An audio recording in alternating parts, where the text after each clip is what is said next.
नमस्कार. तुम्हाला माहिती आहे का की रामरक्षा कोणी लिहिली आणि ती का लिहिली? तर रामरक्षा लिहिली आहे बुधकौशिक ऋषींनी. आणि ती का? कारण समुद्र मंथनातून जे विष निघाले ते महादेवांनी स्वतः ग्रहण केले आणि मग ते विष संपूर्ण शरीरात भिनल्यानंतर त्यांना खूप वेदना होऊ लागल्या.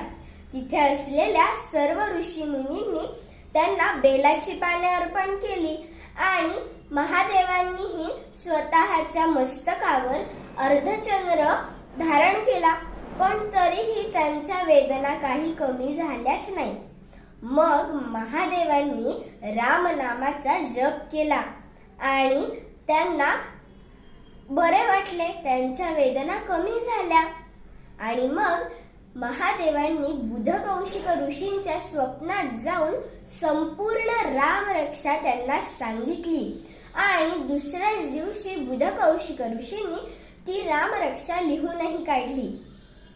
आणि हो, महत्वाची गोष्ट म्हणजे रामरक्षा रोज म्हटल्याने आपल्या भोवती एक कवच निर्माण होते, जे आपले नकारात्मक शक्तींपासून, नकारात्मक गोष्टींपासून रक्षण करते आणि आपल्याला निरोगी ठेवते. जय श्रीराम.